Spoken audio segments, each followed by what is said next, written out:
किताबें खुद चुप रहती हैं, पर जिसने भी पढ़ ली उसे बोलना सिखा देती हैं। नमस्कार, मैं हूँ आकांक्षा और आप देख रहे हैं साहित्य तक। ये कार्यक्रम है बुक कैफे के नई किताबें सीरीज का, जहाँ पर हम आपको हर शनिवार और रविवार सुबह 10 बजे नई नई पुस्तकों की जानकारी देते हैं और बताते हैं कि सप्ताह हमें कौन से प्रकाशक ने अपनी कौन कौन सी नई नई पुस्तकें भेजी हैं और उन पुस्तकों में क्या कुछ खास है। ये कार्यक्रम खास आपको नई किताबों की जानकारी देने के लिए है। अगर आप इन सारी पुस्तकों के बारे में विस्तार में जानना चाहते हैं, सुनना चाहते हैं, समझना चाहते हैं, तो हमारे वरिष्ठ सहयोगी जयप्रकाश पांडे बुक कैफे की एक दिन एक किताब में हर रोज शाम 4 बजे एक पुस्तक के साथ उपस्थित होते हैं और उस पर चर्चा करते हैं। खास आपके लिए हर शुक्रवार को वो एक कविता संग्रह, गजल संग्रह की पुस्तक के साथ हाजिर होते हैं और अपनी पसंद की कुछ चुनिंदा कविताएं भी सुनाते हैं। इसी तरह हर शनिवार को वो एक अंग्रेजी की पुस्तक के साथ उपस्थित होते हैं और उस पर चर्चा करते हैं। तो पुस्तकों के इस क्रम में आज मैं लेकर आई हूँ अद्विक पब्लिकेशन द्वारा भेजी गई पुस्तकें। बहुत बहुत शुक्रिया आपका। तो बिना देरी करते हुए देखते हैं कि अद्विक पब्लिकेशन ने हमें कौन कौन सी नई नई पुस्तकें भेजी हैं। तो जो पहली पुस्तक है मेरे पास, अद्विक पब्लिकेशन द्वारा भेजी गई इस पुस्तक का नाम है दीप्तमान द्वीप में सागर से रोमांस और इसे लिखा है दयानंद पांडे जी ने। अद्विक पब्लिकेशन द्वारा यह पुस्तक प्रकाशित है और इसका मूल्य है 300 रुपये।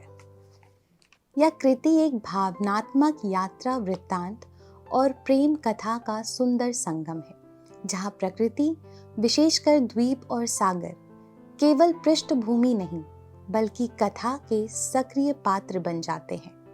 समुद्र की लहरों और मन के द्वंद्व के बीच लेखक प्रेम को एक गहरे आत्मिक अनुभव के रूप में रचते हैं। समुद्र की लहरों में डूबी एक भावुक प्रेम यात्रा है यह। दयानंद पांडे जी इस पुस्तक के लेखक हैं। 300 रुपये मूल्य है।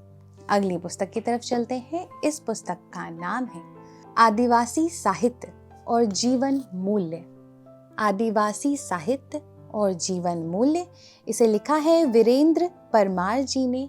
अद्विक पब्लिकेशन द्वारा यह पुस्तक प्रकाशित है और इसका मूल्य है 700 रुपये। यह पुस्तक आदिवासी जीवन, संस्कृति और उनके मूल्यों को समझने का एक गंभीर प्रयास है। लेखक आदिवासी समाज को केवल विषय नहीं बल्कि एक जीवित दर्शन के रूप में प्रस्तुत करते हैं, जहां प्रकृति, समुदाय और परंपरा जीवन के केंद्र में है। आदिवासी साहित्य अक्सर किताबों से ज्यादा जीवन और अनुभवों में जीवित रहता है और यही दृष्टि इस कृति में भी स्पष्ट रूप से दिखाई देती है। अगली पुस्तक की तरफ चलते हैं। अद्विक पब्लिकेशन द्वारा भेजी गई इस पुस्तक का नाम है आप भी करोड़ों कमा सकते हैं एआई से। क्या बात है। इसे लिखा है प्रदीप गुप्ता जी ने। अद्विक पब्लिकेशन द्वारा यह पुस्तक प्रकाशित है और मूल्य है 200 रुपये। यह पुस्तक आर्टिफिशियल इंटेलिजेंस को एक कमाई के साधन के रूप में प्रस्तुत करती है। लेखक प्रदीप गुप्ता बताते हैं कि कैसे एआई केवल टेक्नोलॉजी नहीं बल्कि एक आर्थिक अवसर यानी कि इनकम अपॉर्चुनिटी है, जिसे आम लोग भी समझकर उपयोग कर सकते हैं। एआई को कमाई के अवसर में बदलने का आसान और प्रेरणादायक गाइड है ये। अगली पुस्तक, इस पुस्तक का नाम है तू शाहीन है परवाज है काम तेरा।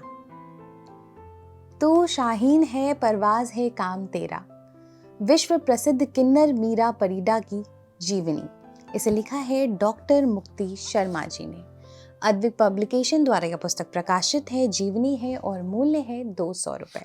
यह पुस्तक शीर्षक से ही प्रेरणा का स्वर रचती है।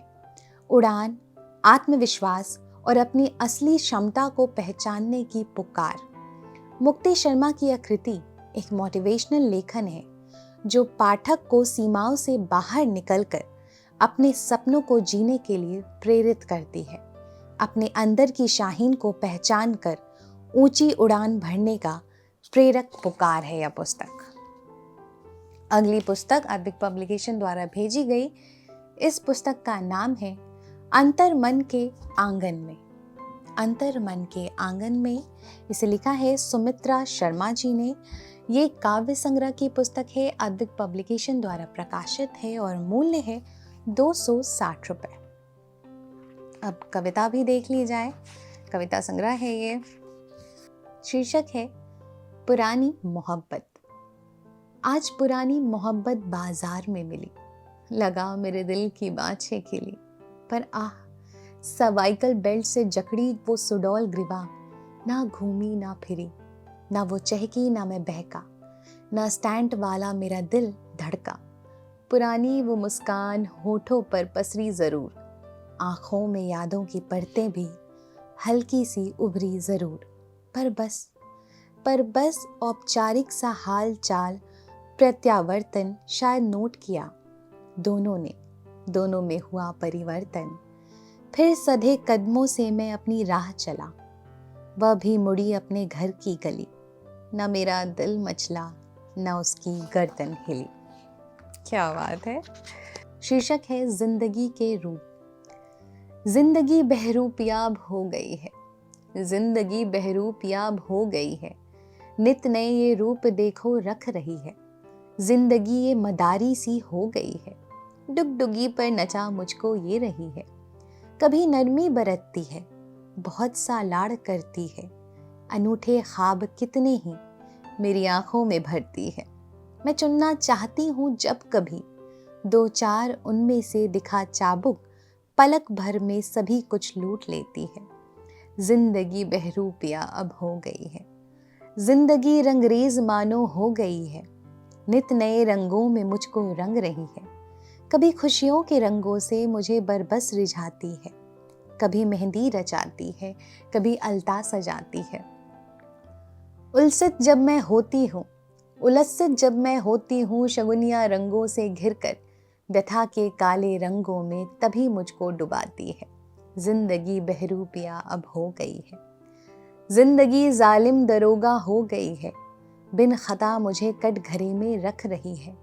रूढ़ियों की बेड़ियों में मुझे कसना चाहती है, संस्कारों की दफाएं बस मुझी पर लगाती है। वासना हिंसा व लालच तोड़ते तन मन मेरा ही, मुझी पर इल्जाम रखकर मुझे मुजरिम बनाती है। जिंदगी बहरूपिया अब हो गई है। क्या बात है, बहुत शानदार कविता है। मूल्य है 260 रुपए। अगली पुस्तक की तरफ चलते हैं। इस पुस्तक का नाम है चिट्ठियों के आईने में। चिट्ठियों के आईने में इसे लिखा है दिव्य रमेश जी ने। अद्विक पब्लिकेशन द्वारा यह पुस्तक प्रकाशित है। एक पत्र संग्रह है और मूल्य है 400 रुपए। चिट्ठियों के माध्यम से जीवन, रिश्तों और समय की बदलती संवेदनाओं को सामने लाती है यह पुस्तक। दिव्य रमेश जी इस कृति में पत्रों को आईना बनाकर हमारे भीतर और आसपास के सच को दिखाते हैं, जहां हर चिट्ठी एक अनुभव, एक भावना और एक स्मृति बन जाती है। चिट्ठियों के जरिए रिश्तों और भावनाओं का सच्चा आईना दिखाने वाली यह आत्मीय कृति है। अगली पुस्तक अद्विक पब्लिकेशन द्वारा भेजी गई। इस पुस्तक का नाम है पर्वतों की पीड़ा। पर्वतों की पीड़ा, हिमाचल प्रदेश की कहानियां। इसे संपादित किया है सुदर्शन वशिष्ठ जी ने। अद्विक पब्लिकेशन द्वारा यह पुस्तक प्रकाशित है। कहानी संग्रह की यह पुस्तक है। मूल्य है 370 रुपए। यह पुस्तक हिमाचल प्रदेश के पहाड़ी जीवन की संवेदनाओं, संघर्षों और बदलती परिस्थितियों का जीवंत चित्रण करता है। सुदर्शन वशिष्ठ पहाड़ों को सिर्फ भूगोल नहीं, बल्कि जीवित अनुभव के रूप में प्रस्तुत करते हैं, जहां प्रकृति, मनुष्य और समय के बीच एक गहरा संबंध है। पहाड़ों के जीवन, दर्द और सादगी का संवेदनशील और सच्चा दस्तावेज है यह पुस्तक। अगली और आखिरी पुस्तक की तरफ चलते हैं। अद्विक पब्लिकेशन द्वारा भेजी गई। इस पुस्तक का नाम है सुलगती औरत का शौर्यनामा। सुलगती औरत का शौर्यनामा, इसे लिखा है सूर्यकांत नागर जी ने। अद्विक पब्लिकेशन द्वारा यह पुस्तक प्रकाशित है। उपन्यास विधा की यह पुस्तक है और मूल्य है मात्र 200 रुपए। यह कृति स्त्री के भीतर सुलगती पीड़ा, संघर्ष और उसकी अदम्य शक्ति का सशक्त चित्रण है। सूर्यकांत नागर स्त्री जीवन के उन पहलुओं को सामने लाते हैं जहां अन्याय, सामाजिक दबाव और आंतरिक टूटने के बावजूद एक अडिग साहस जन्म देता है। तो पुस्तकों के इस क्रम में आज मैं लेकर आई थी अद्विक पब्लिकेशन द्वारा भेजी गई पुस्तकें। बहुत बहुत शुक्रिया आपका एक बार फिर से। तो अगर आप भी अपनी कोई पुस्तक चाहते हैं कि हम उसे अपने कार्यक्रम में शामिल करें तो आप कमेंट बॉक्स में हमसे पता पूछ सकते हैं। पुस्तकें पढ़ते रहें, पुस्तकें खरीदते रहें, पुस्तकें भेंट करते रहें, पुस्तक संस्कृति को बढ़ावा देते रहें और साथ ही हमारा साहित्य तक का ये चैनल देखते रहें। धन्यवाद।